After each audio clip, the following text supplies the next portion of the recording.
नमस्कार YouTube family, आपलं स्वामी रक्षा YouTube चॅनलवर आपलं मनापासून स्वागत आहे. श्री स्वामी समर्थ. तर आज आपल्या एका काकूने खरंच खूप छान अनुभव शेअर केलेला आहे.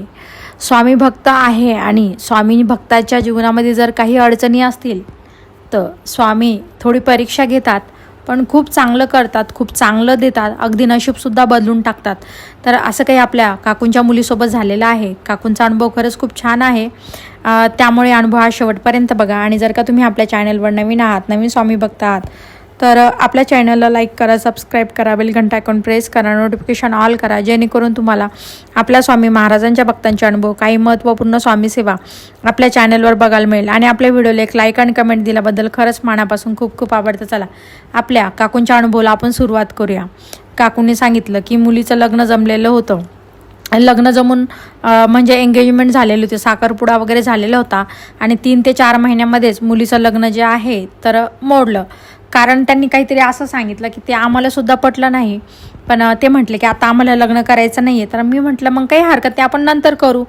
पण ते म्हणे नाही, आम्हाला गुंतूनसुद्धा राहायचं नाही आहे, तर जे काय असेल ते म्हणजे मोडूनच टाकलं एक प्रकारे. म्हणजे साखरपुडा होऊन हे झालं. मी म्हटलं आमच्या नातेवाईकामध्ये आमची किती बदनामी होईल, त्यानंतर मुलीला पण पुढे चालून प्रॉब्लेम होईल. तर ते म्हणे तुमचंच नाही, आम्हाला पण प्रॉब्लेम्स होईल ना, पण आता मुलगा नाहीच बोलतोय लग्न करायचं. मग त्या गोष्टीवरून खूप असं वाद होतो ना, तसा वाद वगैरे झाला. आणि त्याच्यानंतर जे होतं जिकडं तिकडे झालं. त्याच्यानंतर मग असं वाटलं की म्हणजे माझे पती म्हटले की जाऊ दे, आता जे नशिबात नसेल त्याला कुठं डोकं लावायचं, याच्यापेक्षा चांगलं भेटेल. आणि मेन म्हणजे मुलगी खूप जास्त हे होऊन गेलेली होती, खूप जास्त नकारात्मक झालेली होती. कारण की कसं असतं की आता तिलाही मुलगा आवडला होता, मुलालाही मुलगी आवडलेली होती, पण काय अचानक काय झालं आम्हालाही माहीत नाही. मग असं करता करता जे होतं की आपल्याला वाटतं ना की जाऊ दे, आता हे नाही तर कुठंतरी दुसरं काहीतरी जमेल. कारण की म्हणजे मुलगीच लग्नाची राहिलेली होती आमच्या घरामध्ये. तर मग स्थळ वगैरे परत पाहणं वगैरे सुरू केले. तर काही स्थळ याच्यामुळे पण तुटत होते की पहिलं जमलं होतं तर मग काय झालं, काहीतरी मुलीमध्येच प्रॉब्लेम असेल किंवा मग काहीतरी असं म्हणतात ना की कधी कधी आम्हालासुद्धा पसंती वगैरे पडायचे, पण मग ते काही कळतच नव्हतं काय चाललं होतं आमच्यासोबत. तर असं करता करता 3 वर्ष निघून गेले, पण मुलीचं काही लग्न जमतच नव्हतं.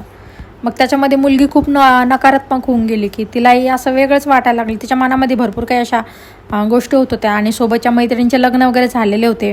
आता हिचं जेव्हा साखरपुडा वगैरे झालं तेव्हा तिच्या सगळ्या मैत्रिणी आल्या होत्या आणि त्या मैत्रिणींचे सगळ्यांचे लग्न झाले. तर मग तिलाही असं एकदम हे होऊ लागलं.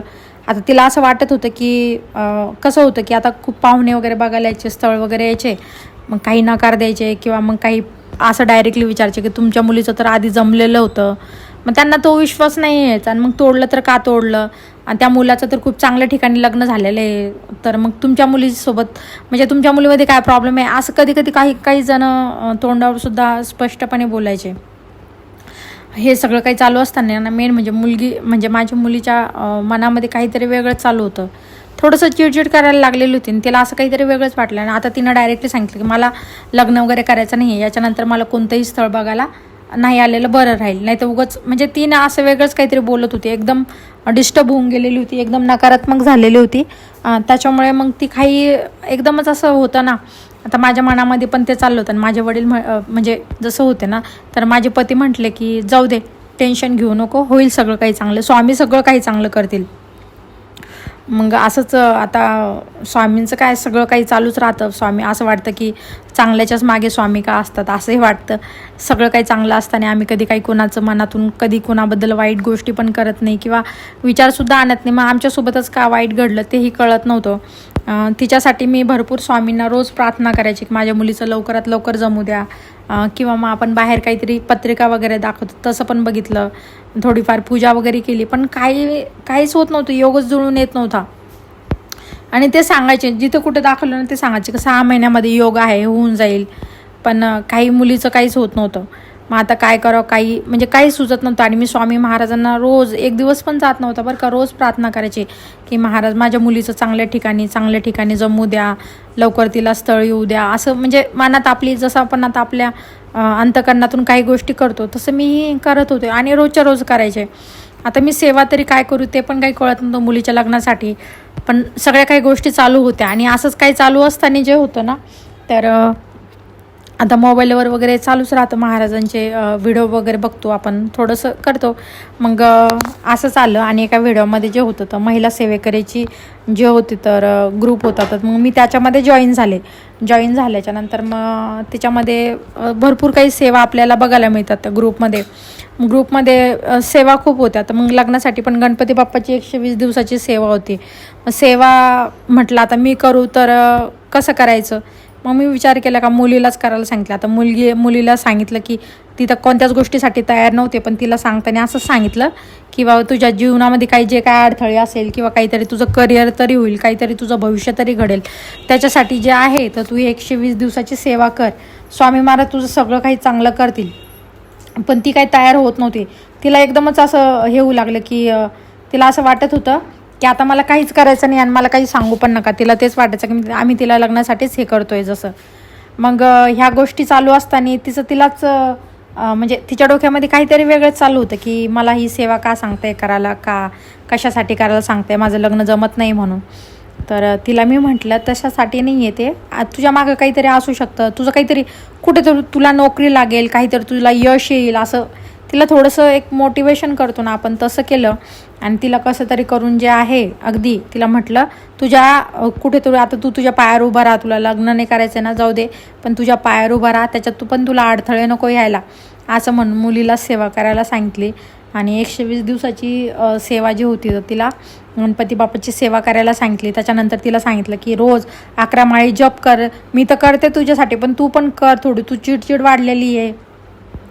मग ह्या गोष्टी सगळ्या असं म्हणजे आपण होतं ना की आपणच आपल्या लेकरांना समजून सांगतो.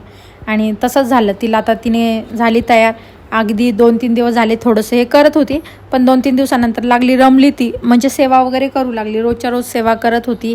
महाराजांच्या 11 माळीचा जपसुद्धा चालू होता आणि सगळं काही चालू होतं. आता सेवेला एक 4-5 महिनेच होऊन गेलेले होते आणि सेवाही झाली आणि त्याच्यामध्ये थोडासा बदल झालेला होता. आधी खूप जास्त चिडचिड करत होती प्रत्येक गोष्टीला, असं त्याआधी ती कधीच असं वागत नव्हती, नेहमी बघितलं तर प्रसन्न असायची. एकेकाळी असं होतं की कधी बघितलं तिच्या चेहऱ्याकडे ते हसरा चेहरा असायचा आणि आता कधी पण बघितलं ना तर तिच्या चेहऱ्यावर असं थोडंसं म्हणजे टेन्शन असतं, कधी हसेल की नाही हसेल, असं वेगळंच तिनं स्वतःला हे करून घेतलं होतं. लग्नच असं काही नसतं आयुष्यामधले, पण तिला त्या गोष्टींना वाटलेलं की तिला तिच्या बाबतीतच ह्या गोष्टी का घडू लागल्या, तिला असं एकदम ती नकारात्मक होऊन गेलेली होती, म्हणून ती अशी वागत होती. मग सेवा वगैरे चालू असताना मग थोडंसं तिच्यामध्ये खूप काही बदल आम्हाला बघायला मिळाले. थोडी ती रमून गेली स्वामींच्या ह्याच्यात. मग मी पण तिला केंद्रामध्ये वगैरे घेऊन जात होते. मग ती काही दिवस तिचा लग्नाचा विषय ना आम्ही ते सोडूनच दिला, म्हटलं जाऊ दे आता, जे नशिबात असेल, जे स्वामींच्या मनात असेल ते होईल. सेवा वगैरे झाली. मग तिला म्हटलं की काहीतरी कोर्स वगैरे कर, काहीतरी आपण होतं ना. मग तिला टॅली वगैरे लावून दिलं आणि तिचं काही चालू होतं थोडंसं, ती थोडं जरा डायवर्ट होऊन गेली, म्हणजे ती तिचं करू लागली. मग सगळ्या गोष्टी झाल्या.